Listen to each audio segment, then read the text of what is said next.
너는 나 외에는 다른 신들을 내게 두지 말라. 하나님 앞에 그 무엇도 두지 말라는 것입니다. 내가 너를 온전히 보아주는 것처럼 너도 나를 보라 라고 말씀하시는 것이죠. 삶의 모든 우선순위가 하나님이심을 고백하며 날마다 승리하는 삶이 되시기를 주님의 이름으로 축원합니다. 너를 위하여 새긴 우상을 만들지 말고 그것들에게 절하지 말며 그것들을 섬기지 말라. 어떠한 형상도 우상도 만들지 말라고 말씀을 하십니다. 그런데 두 번째 계명과 첫 번째 계명이 조금 혼동될 때가 있습니다. 첫 번째, 나 외에 다른 신을 섬기지 말라는 것은 하나님만을 섬겨야 된다는 것이죠. 그리고 우상을 만들지 말라, 어떤 형상도 만들지 말라는 말씀은 내 방법으로 하나님을 섬기지 말라는 것입니다.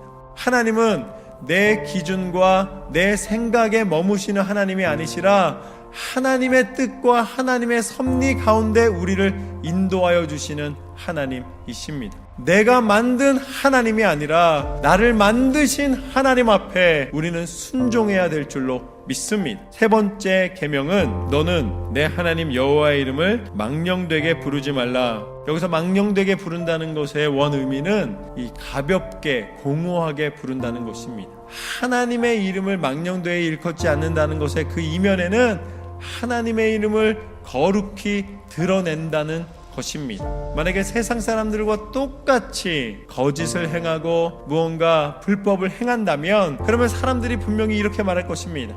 아니, 하나님을 믿는 사람이 어떻게 저렇게 한단 말인가. 결국은 내 삶의 모습을 통해 하나님의 이름을, 그 명예를 실추시키게 되는 것이죠. 어떠한 상황 속에서도 세상의 원리를 따라 살아가는 것이 아니라 하나님의 말씀의 원리, 정직과 진리와 생명 가운데 거하여 신실한 모습으로 살아갈 때에 세상과 구별된, 그래서 역시 하나님을 믿는 사람은 이렇게 사는구나, 하나님을 높여드리는 그 이름의 권세를 드러내는 삶이 될 줄로 믿습니다. 그리고 네 번째는 안식일을 기억하여 거룩하게 지키라. 그냥 우리가 쉰다, 논다 이렇게 생각할 수가 있는데 그것이 아니라 하나님은 엿새 동안 천지를 창조하시는 열심을 내신 다음에 제7일을 거룩하게 만들어 주셨습니다. 그러니까 6일이 아니라 그 7날이 모두 다 창조이며 마지막 7일째 안식은 하나님의 창조의 완성이 됩니다. 그렇기 때문에 7일째 하나님 명령대로, 하나님 뜻대로 안식할 때에 하나님이 우리의 창조주이심을 고백하며 믿음의 신앙의 길을 온전히 할 수가 있는 것이죠. 원래대로라면 안식일이 일요일부터 시작해서 토요일까지 7일로 보면 이제 우리가 토요일로 보는데 예수님께서 금요일 밤 십자가를 지신 후에 사흘 만에 부활하셨습니다. 그 일요일을 주님이 부활하신 주님의 날로 주님이 오신 모습 그대로 다시 오시겠다라는 그 약속을 믿고 예수 그리스도가 안식일의 주인이심을 선포하면서 하나님 앞에 영적인 쉼을 얻으며 오히려 헌신하고 예배 드림으로 영적인 쉼으로서의 하나님의 교회를 섬김으로 우리가 나아가고 있는 것입니다. 다섯 번째 계명부터는 사람과 사람의 관계 속에서 하나님의 영적인 소통이 무엇인가를 그 규율을 말씀해 주십니다. 내 부모를 공경하라는 것은 부모님을 생각하는 마음을 깊이 무겁게 여기라는 것입니다. 부모님을 존경하는 것은 신앙의 굉장히 중요한 태도입니다. 눈에 보이는 부모님을 섬기는 마음이 없이는 눈에 보이지 않는 하나님을 섬길 수 있는 태도를 가질 수가 없다는 것이죠. 우리가 하나님 아버지라고 부릅니다. 그렇기 때문에 하나님을 섬기는 마음이라면 너희가 먼저 너희의 부모를 섬기는 질서를 지키라 라고 말씀해 주십니다. 한 가정이 신앙으로 하나 되어서 부모님으로부터 시작해서 그 자녀와 그 자녀에 이르기까지 그 신앙의 유업을 이어받는 온전한 가정의 모습을 하나님이 기대하시는 것입니다. 그리고 여섯 번째는 살인하지 말라라고 말씀해 주셨습니다. 살인하지 말라는 것은 모든 생명의 주인이 하나님이심을 인정해 드리는 것입니다. 하나님의 형상대로 지음받은 우리가 서로를 미워하는 것의 끝이 살인이 아니겠습니까?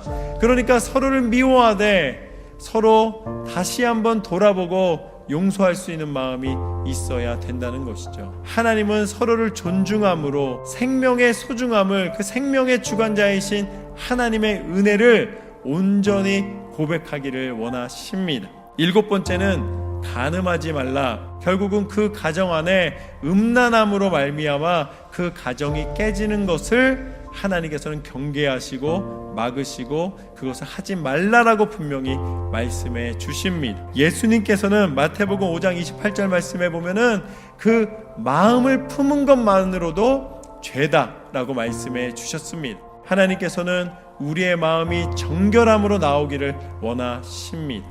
음란함은 사단이 주는 마음입니다. 하나님께서는 우리가 신앙을 버리는 것까지도 음란함이라고 표현하고 계십니다.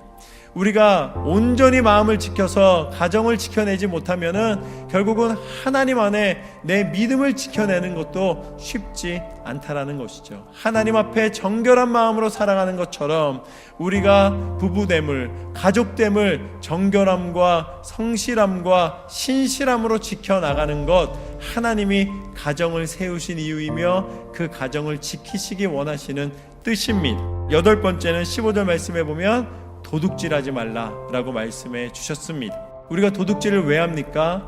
나에게 없는 것을 채우기 위해서, 아니면 내가 가지고 있음에도 불구하고 하나를 더 가지기 위해서 도둑질을 하는 것이죠. 그것은 하나님 앞에 감사를 잃어버린 삶입니다.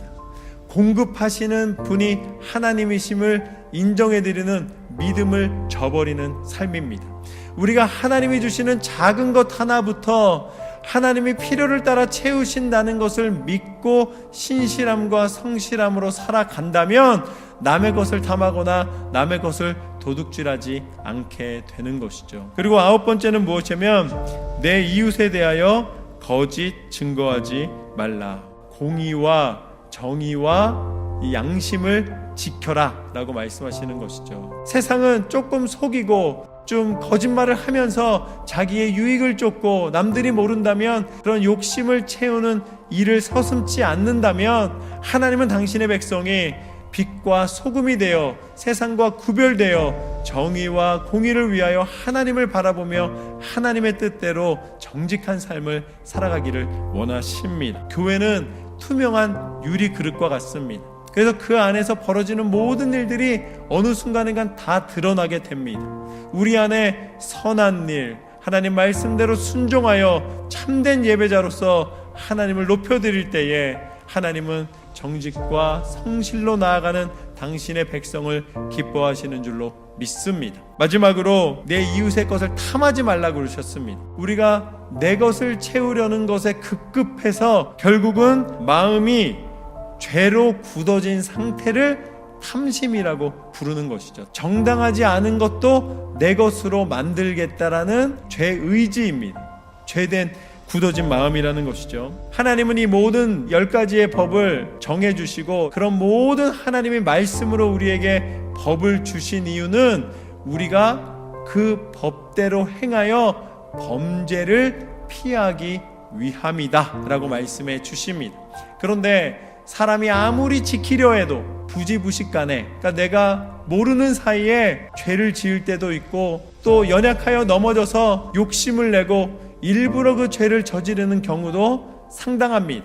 그러니까 그 연약함을 넘어서기가 너무나 어려운 것이죠. 하나님은 사람의 연약함에 범죄함을 아셨습니다. 이 10계명을 주심으로, 하나님이 율법과 계명을 주심으로 우리가 얼마나 연약한지, 그리고 또 그 죄가 무엇인지를 하나님은 우리로 알기를 원하셨고 그것을 고백하기를 원하셨습니다. 하나님은 우리의 그 연약함을 담당하시고 우리 가운데 당신의 그 긍휼과 선함으로 우리를 용서해 주시고 회복해 주시기를 원하셨습니다. 그래서 우리 가운데 친히 임하여 주신 분이 누구신가? 그분이 바로 예수 그리스도이십니다. 우리의 모든 죄의 문제를 해결하여 주시고 오늘 말씀하신 이 모든 계명을 완성하시며 우리 가운데 참된 생명과 구원의 능력이 되어 주셨습니다.